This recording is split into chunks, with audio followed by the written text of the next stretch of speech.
नबी बसे और राम बसे रमजान, ऐसा होना चाहिए मेरा हिंदुस्तान।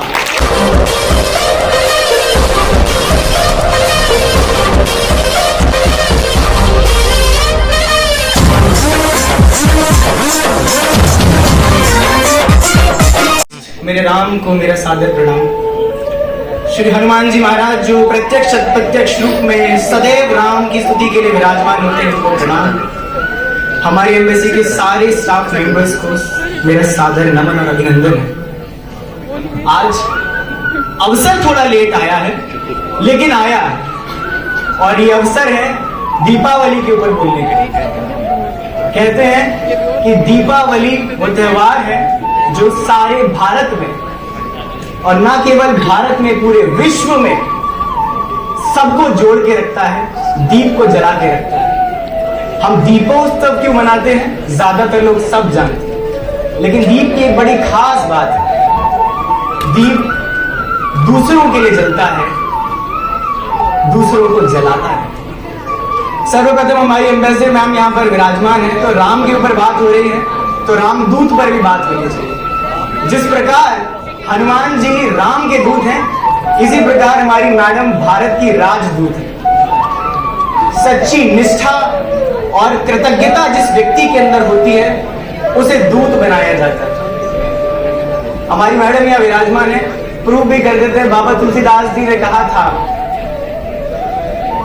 बाबा तुलसीदास जी ने कहा था, रामदूत अतुलित बलधामा, अंजनी पुत्र पवन सुतनामा। मैडम हमारी रामदूत अतुलित बलधामा भी है, और मैडम का नाम भी शुभ दर्शनी है, जिसके दर्शन ही एकमात्र भावहीन है।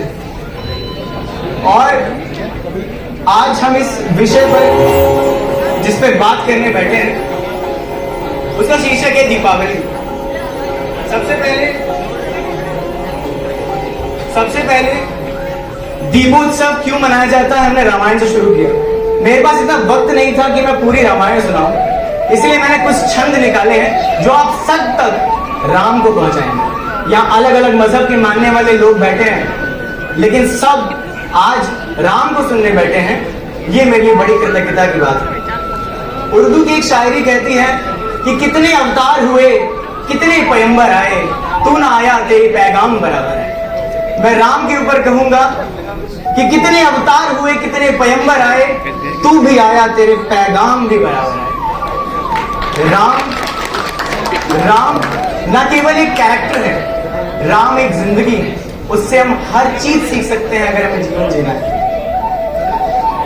एक उर्दू के शायर ने कहा है कि साहिल सरजू यहाँ, गंगा यहाँ, यमुना यहाँ, कृष्ण यहाँ, राधा यहाँ, सीता यहाँ, रामा यहाँ, हिंदुस्तान के दिल में बाकी है मोहब्बत राम की, मिट नहीं सकती कयामत तक हुकूमत राम की।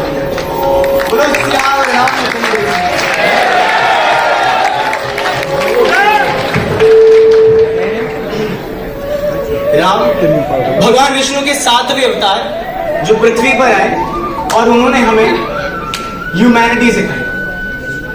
अलग अलग धर्म के लोग आते हैं, अलग अलग धर्म में ईश्वर आया है, और ईश्वर ने हमेशा हमें मानवता सिखाई, धर्म की दीवारों से परे जा। राम के अंदर खास बात क्या है, जब विश्वामित्र जी उन्हें लेने आए, तब उनके पिताजी ने कहा तुम किसी और को ले जाओ, राम को ही क्यों लेके जाना है? तो राम ने कहा कि धन, संपत्ति, वैभव, यौवन, इन सब में से कोई एक भी चीज किसी व्यक्ति के अंदर आ जाती है तो वो घमंडी हो जाता है।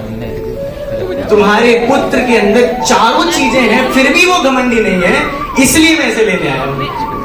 ये है मेरे राम।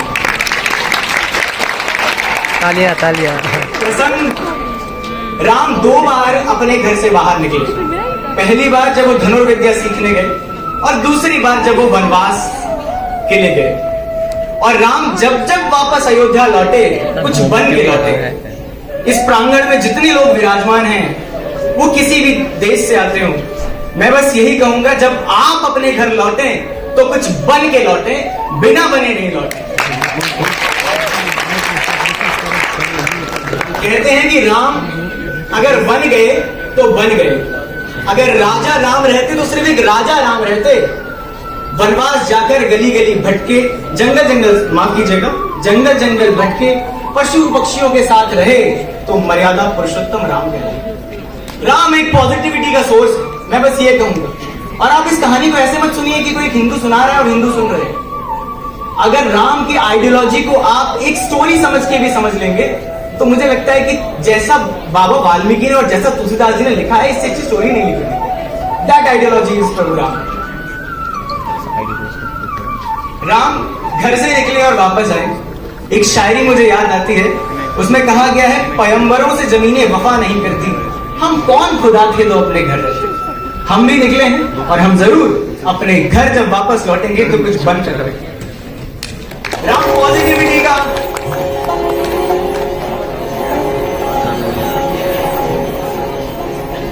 पॉजिटिविटी का सोर्स कैसे है? जब राम को दशरथ जी कह देते कि ना 14 वर्ष के वनवास पे जाना है, तो कक्ष में राम बड़े शालीनता से सुन के चले जाते। हम में से कोई भी व्यक्ति जो किसी भी पद पे हो, अगर उससे ये बोल दे कि आपका पद छीना जा रहा है, वो देखे कैसे फिर मिला जाएगा, कोई भी हो। राम को अगले दिन राजा बनना था और उनसे वैसे कहते गए कि बोरिया बिस्तर उठाओ और जाओ, 14 वर्ष का वनवास है। राम ने आज्ञा मानी। हमें आज्ञा पालन का तरीका राम से सीखना चाहिए।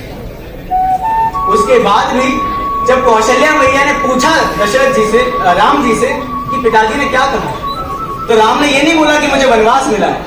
राम ने कहा कि पिता दीन मोहे कानन राजू, जहां सब भांति मोर बड़े काजू, कि पिता ने मुझे जंगल का राजा बना दिया माता, वहां बड़े बड़े काम मेरा इंतजार कर रहे हैं। ये पॉजिटिविटी है राम। एक लास्ट बात जो राम को राम बनाती है, नवदुर्गा हम क्यों मनाते हैं? राम ने शक्ति पूजा की। एक बार जब रावण और राम का युद्ध चल रहा था, तो एक दिन ऐसा भी आया जिस दिन राम युद्ध हार गए। सब लोग गंभीर, सब परेशान, राम युद्ध हार गए और राम बैठे हैं, लक्ष्मण बैठे हैं। सबने पूछा कि कोई बात नहीं प्रभु, होता है।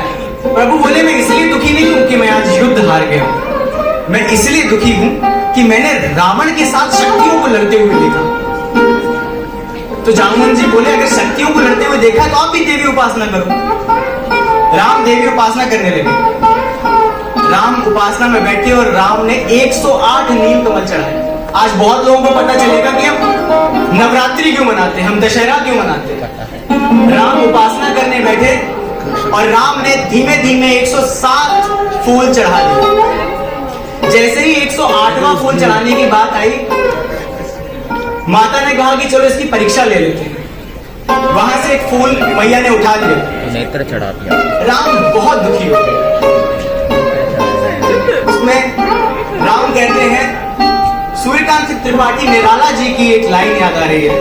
वो कहते हैं, धिक जीवन जो सहता ही आया है विरोध, धिक साधन जिसके लिए किया हर पल शोध, जानकी हाय उदय प्रिया का हो न सका। इतनी मेहनत के बाद भी मुझे राम सीता नहीं मिली। और लास्ट लाइन आप सबको झकझोर देगी, जानकी हाय प्रिया का हो न सका, एक और मन रहा राम का जो न थका। राम ने हार नहीं मानी। राम बोले, मेरी माँ मुझे बचपन में राजीव नयन बुलाती थी, मतलब कमल के फूल जैसी आंखों वाले। अगर एक फूल कम भी पड़ता है, मैं एक तरकस से तीर निकाल के, आवाज सुनिए, मैं अपने तरकस से एक तीर निकाल के राम अपनी आंख के ऊपर लेके चलिए कि मैं अपनी आंख चढ़ा देता हूं, तब तो देवी खुश होंगी। जैसे ही राम ने तरकस से तीर उठाया और अपनी आंख के पार लाए, देवी प्रकट हुई और देवी ने कहा, होगी जय पुरुषोत्तम नवीन। और हुई देवी राम के तन में लीन। ऐसे राम, ये तपस्वी राम। राम की पूरी स्टोरी में कहीं कोई मिरेकल नहीं है, कोई मिरेकल नहीं, सब कुछ है सो हार्डवर्क। रावण युद्ध हुआ, रावण वध हुआ, राम अवध लौटे और अवध लौटने के बाद वापस प्रभु राजा राम राजा बने। और इसी पर्व को हम उत्सव में दीपोत्सव मनाते हैं। तो आज से बहुत लोगों को पता चलेगा कि हम नवरात्रि क्यों मनाते हैं। जो 9 दिन की उपासना थी, जो राम ने की थी, वही उपासना।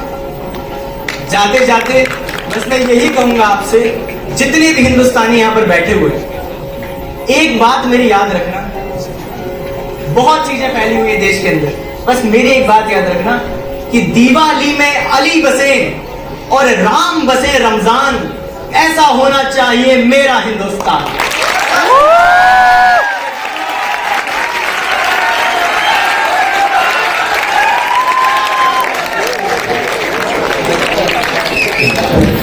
गुरु